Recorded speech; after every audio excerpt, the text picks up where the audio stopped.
네, 성공투자 오후 증시 특집으로 준비를 했습니다. 사실상 윤석열 당선인의 시대가 오늘부터 시작됐다고 봐도 과언이 아니겠습니다. 과연 윤석열 시대에는 어떤 종목들이 가장 수혜를 받을지 특집으로 준비했습니다. 오늘도 최수창 고수, 이담규 캐스터와 함께하겠습니다. 두 분 안녕하십니까? 안녕하세요. 네, 안녕하세요. 먼저 증권사 리서치에서는 가장 수혜 보는 그런 신정부 출범 기대를 어떻게 보는지 이담규 캐스터 정리했습니다.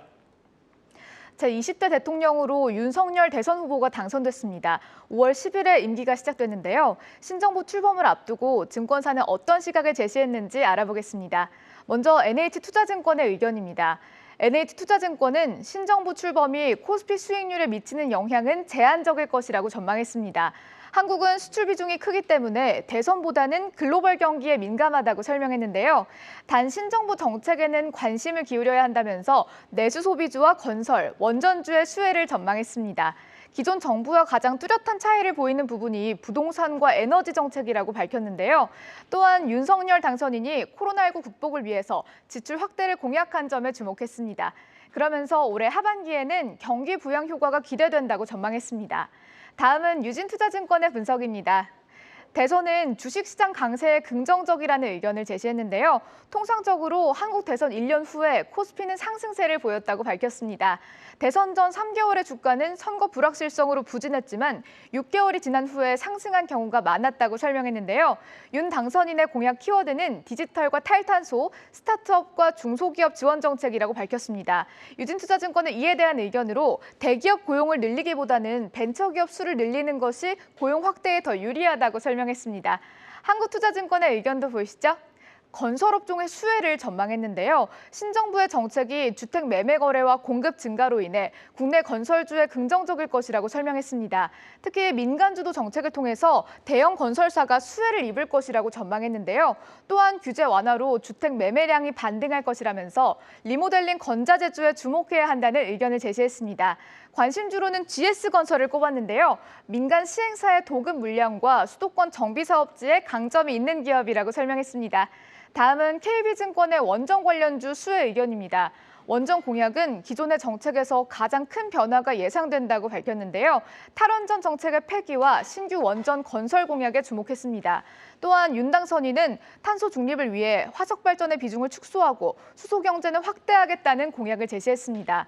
즉 신정부 출범으로 원전의 중요성이 확대되고 신재생 정책의 속도는 둔화될 것이라고 전망했는데요. 관심주로는 한전기술과 한전 KPS를 제시했습니다. KB증권은 대선 후 주가와 실적에 가장 큰 영향을 받는 건 원전 관련주가 될 것이라고 전망했습니다. 지금까지 신정부 출범 효과에 대한 애널리스트 뷰 알아봤습니다. 네, 이담규 캐스터 감사합니다. 자, 최수창 교수께 여쭤보겠습니다. 네. 사실상 오늘 20대 대통령 확정된 날이지 않습니까? 네. 시장 흐름 어떻게 보십니까? 오늘 하루는 사실 뭐 당선인에 대한 어떤 그 포인트보다는 전일이죠. 우리 휴장일 때 네. 선거일인 날 해외에서 유가 급락이 나왔잖아요. 그렇죠. 공교롭게도 우리가 그 전 방송에서 유가 고점론을 얘기할 때 예측 불허다. 단 고점권에서 변동성이 커지기 때문에 매수도 추격하기 어렵다. 이런 네. 표현을 해드렸는데 단기 급락이 나오면서 글로벌 증시 또 강한 반등이 나왔거든요. 그랬죠. 그런 부분이 반영돼서 금일 시장이 상승하고 있다. 이렇게 좀 봐야 되겠습니다. 그래서 또 하나는 이제 당선인의 그 시점으로 중요한 기준이 하나 있는데 국내 1987년도 직접 선거가 다시 시행됐던 16대부터 시작해서 지금까지 역대 행정부의 임기 내에 상승 안 한 정부는 없어요. 1년 차, 2년 차, 3년 차 때까지는 평균 증시는 다 상승해 줍니다. 그랬죠. 어떤 역대 정부가 5년 차까지 한 정부도 있고 2년 차까지만 고점 상승해 주고 내리막길을 걸었던 적도 있습니다만 일단 새 행정부 들어오면 임기 1년 차는 누가 뭐래도 적극 매수입니다.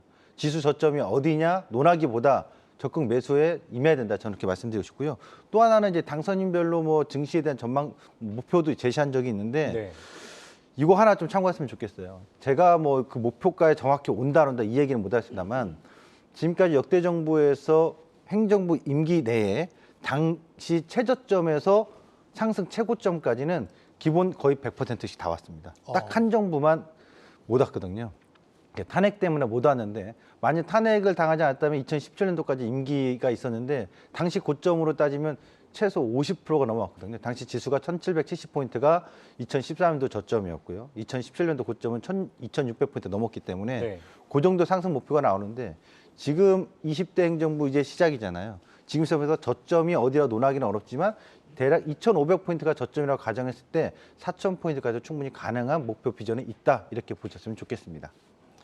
네, 다음은 윤석열 당선인에 따른 정책 수혜주 아마 궁금해하실 분들 많으실 텐데요. 그럼 지금부터 정책 수혜주 탑5 한번 살펴보도록 하겠습니다. 먼저 5위와 4위 보겠습니다. 이담규 캐스터 한번 보여주시죠.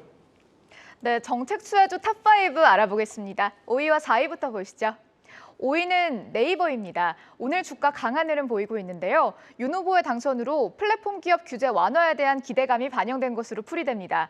윤석열 당선인은 플랫폼 기업에 대해서 필요시 최소로 규제하겠다는 공약을 제시한 바 있습니다. 4위도 보시죠. 4위는 노터스입니다. 코스닥 기업인데요. 비임상 CRO를 주 사업으로 삼고 있습니다. 동물의 효과가 입증된 물질을 동물용 의약품으로 공동 개발하는 사업을 추진 중입니다. 5위와 4위 알아봤습니다. 플랫폼 규제 완화 기대감 때문인가요? 이 네이버를 5위에 꼽으신 이유가 어떤 건가요? 오늘 아마도 IT 플랫폼 얘기가 많이 나오는데 네. 저는 다른 관점입니다. 그런 건 다 많이 들으셨잖아요. 네. 그렇죠. 플랫폼 완화. 대일 관계를 주목해 보면 어떨까 싶어요. 대일 관계가 완화됐을 때 우리나라 기업 중에서 일본에서 사업을 크게 하고 있는 회사는 네이버죠. 네, 그렇죠. 그래서 그 포인트를 여러분 한 번 더 참고해 보셨으면 아, 좋겠습니다. 예. 그러니까 네이버가 일본 시장에서 9, 뭐 당연히 그렇죠. 점유율이 그렇죠. 1위고요. 그 외에도 콘텐츠 사업을 많이 펼치고 있는데 사실상 지금 동북아시아의 외교 부분은 좀 삐그덕거리잖아요. 네. 이제 좀 험한 이런 얘기 나오는 것이니까 이런 부분들이 완화된다면 결국 일본 내에서 사업을 적극적으로 하고 있는 이 IT 플랫폼 회사인 네이버가 다시 한번 주목되고 성장할 가능성도 보셨으면 좋겠습니다. 그다음에 한 종목 더 들어갈까요? 네. 자, 그리고 사실 이제 우리 대통령 되려면 전부 다 반려동물 좋아해야 되나 봐요. 노트스 딱 보니까 느낌이 오는데요. 바로 그 이유 때문인가요? 네, 맞습니다. 정책 공약집에 있습니다. 네, 있죠. 실질적으로 네. 반려동물에 대해서 정책 공약집에 보시면 진료 치료비 경감 등 지원책이 상당히 많습니다. 특히나 수의사 업계에서는 얘기 나왔던 게 부가가치세 면제라든가 그다음에 소득공제 이런 부분 면제가 요청했었는데 이 부분은 거의 통과될 것이 유력시 돼요. 네. 사실상 당선인이 후보 시절에 토리 아빠 또 나비 집사라는 그랬죠. 명칭을 붙으면서 그랬죠. 지금 총 7마리의 반려동물과 함께하고 있습니다. 네. 그런 점에 있어서 이번에 반려동물에 대한 공약은 적극적으로 이루어질 것 같은데 또 하나는 공약을 떠나서 최근에 시장이 계속 커지고 있는 곳 중에 하나가 반려동물 시장입니다. 네. 몇 년 전에는 전체적으로 반려동물 시장이 1조 원도 안 됐는데 작년에는 무려 3조 7천억이고요. 앞으로 시장 전망에 따르면 2027년도까지 6조 원 시장까지 전망하고 있으니까. 상당하네요. 예, 근데 이 부분은 우리가 실상 안에서 주변을 돌아보면 반려동물과 함께 산책하는 분들이 상당히 그렇죠. 많죠. 굉장히 많아요. 네. 그렇죠. 그런 점에 있어서 반려동물 시장은 커지고 있는데 거기다가 공약이나 이런 정책이 있어서 지원책이 나온다면 더 좋겠죠. 또 하나는 이 반려견 같은 경우가 8살이 넘어가면 암 발생률이 50% 넘는다고요. 상당히 커요. 그래서 아마 반려동물을 키우신 분들 마음이 아프실 텐데 저도 한번 경험이 있기 때문에 네. 떠나보낸 경험이 있기 때문에 많이 아픈데 그렇다면은 이런 지원책이 나올 때 치료비에 대해서 그동안은 부담해서도 못했던 것을 할 가능성이 높거든요. 그렇죠. 예. 그래서 노터스를 보셨으면 좋겠는데 이 노터스에 사실 떠오르는 것들은 상당히 많아요.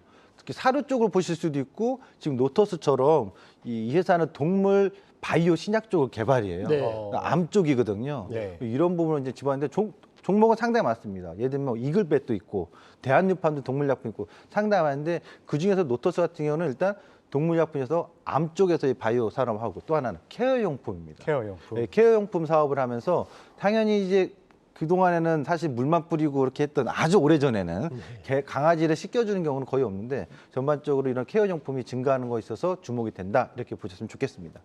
네, 계속해서 3위와 2위도 살펴보겠습니다. 이담규 캐스터 공개해 주시죠. 네, 3위와 2위도 열어보겠습니다. 3위는 바로 한국전력입니다. 윤 당선인의 공약 중 가장 주목을 받은 것 중에 하나가 원전에 대한 정책이죠. 기존의 탈원전 정책과 방향성이 달라지면서 원전 관련주에 관심이 쏠리고 있습니다. 2위도 보시죠. 2위는 한국항공우주입니다. 6월 15일에 누리호 2차 발사가 예상되어 있는데요. 우주산업 발전을 위해서 항공우주청이 설립될 예정입니다. 또한 윤당선인은 대통령 직속의 과학기술위원회 설치라는 공약도 제시했습니다. 3위와 2위 알아봤습니다. 네, 최수정 교수, 네. 이 기존 정부와 이 방향이 완전히 다르죠. 원전에 대해서 이 관심 갖고 계신 분들 많을 텐데 네. 이 신규 원전 건설을 공약으로 내건 만큼 원전 관련주도 부각되는 모습인데 좀 어떻게 보시나요? 이 부분은 제가 한국전력 가지고 나온 이유가 있어요. 네. 원전에 대해서 분명 탈원전에서 변화가 바뀌는 건 맞습니다만 네. 한 가지 주목할 게 있습니다. 원전을 지금 진다고 하면 바로 허용이 될까요? 지역사회에서 협의해야죠. 찬성 반대해야죠. 제가 볼 때는 당장의 원전 수주권에 대해서는 국내에서 나오려면 최소 저는 2년 이상 걸린다고. 네. 그러면 2년 이상 동안은 뭐 합니까? 수주가 들어오진 않을 거란 말이에요. 그래서 실제로 원전 수주 관련된 기업들은 심리적인 상승이지 실적이나 이런 모멘텀이 지속 반영되려면 해외 수주를 가져오거나 아니면 국내에서는 제가 봤을 때 최소 2년입니다. 과거에 우리나라에서 원전 지은다고 할 때 네. 평균 최소 2년이었어요. 그런 부분을 본다면 오히려 저는 한국전력을 먼저 보는 게 낫다고 봅니다. 이유는 원전을 최대한 빠르게 가동을 시키니까 원가 부분에 있어서 절감이 되겠죠. 원전은 지금 가장 싼 원료비이기 때문에 61원 정도밖에 안 하기 때문에 그런 점에 있어서 한국전력이 오히려 빠르게 수익 개선이 나타날 가능성이 있다 이렇게 좀 보여지고요. 두 번째로 이제 한국항공우주입니다. 그 공약집에 보시면 당당한 외교, 튼튼한 국방. 뭐 이건 여야 다를 게 없이 대부분 다 하는데 예. 이번 같은 경우는 사실상 윤석열 후보 같은 경우는 대북 강경책을 폈기 때문에 오히려 더 자주 국방이라든가 우리나라 방산업체들이랑 관심이 더 높아질 것 같고 글로벌 시장에서도 러시아 사태로 인해서 군비 증강은 더 커지고 있거든요. 그 네. 목소리가. 예. 그런 점에 있어서 이번 20대 정부에서 제가 최고로 유망하게 보는 업종 중에 하나가 바로 방산입니다. 그런 점에 있어서 방산 좀 보셨으면 좋겠고 한국항공우주 같은 경우는 자체적으로 전투기 개발도 있습니다만 올 연말 또는 늦으면 내년 상반기에 미국에서의 고등훈련기 수주권이 있다는 점에 있어서 주목을 하셨으면 좋겠습니다. 네, 마지막으로 신정부 정책 수혜주 1위 살펴보겠습니다. 공개해 주시죠. 네, 정책 수혜주 탑5 대망의 1위 열어보겠습니다. 1위는 삼성물산입니다. 윤당선인은 재건축, 재개발 사업 인허가를 신속히 진행하고 물량 공급을 늘릴 것이라고 밝혔는데요. 국내 주택 건설과 건자재의 업황 회복이 기대된다는 증권사 전망도 나왔습니다. 이에 따라 건설 관련주의 주가가 들썩이고 있네요. 지금까지 정책 수혜주 탑5 알아봤습니다. 네, 아무래도 새로운 정부의 가장 큰 테마가 이제 건축 아니겠습니까? 네. 그래서 삼성물산 꼽으셨나요? 네, 근데 이제 결국 이번 현 정부가 들어왔을 때 정권 교체가 된 거잖아요. 그 포인트는 결국 부동산 이슈였다고 그렇죠. 봅니다. 네. 이 부동산 이슈인데 여기서 주목할 포인트는 뭐 정부 정책 몇만 원 이게 아니라 한강 서울시장도 사실 이제 그렇죠. 같은 당이잖아요. 네네. 그렇게 되면 서울에서 한강변 고층 제한이 풀립니다. 아, 35층. 아, 그렇죠, 그렇죠. 그럴 것 같으면 한강변 고층 제한이 풀린다면 거기서 일어난 정비 사업도 있어서 브랜드 있는 아파트인데요. 그러겠죠. 8년 연속 시공 능력 평가 순위 1위인 삼성물산, 네. 브랜드 아파트 레미안 이런 부분을 살펴봤을 때 삼성물산이 가장 큰 수혜가 될 가능성이 높다라고 좀 보여지고 또 하나는 실질적으로 중동 오일먼이 이렇게 올라갔잖아요. 네. 유가가 많이 올라가면 유가 수혜 중에 하나는 찾아보면 결국 중동 오일머니가 그렇죠. 수주가 늘어나거든요. 그래서 건설 업체가 해외에서 벌어들이는 해외 수주권도 증가할 가능성. 작년에 해외 수주액으로는 삼성물산이 1위입니다. 네. 그런 점에 있어서 1위를 삼성물산으로 한번 보셨으면 좋겠습니다. 네, 지금까지 신정부 정책 수혜주 탑5 알아봤습니다. 네, 최수창 주시장 고수 이담규 캐스터 오늘 말씀 고맙습니다.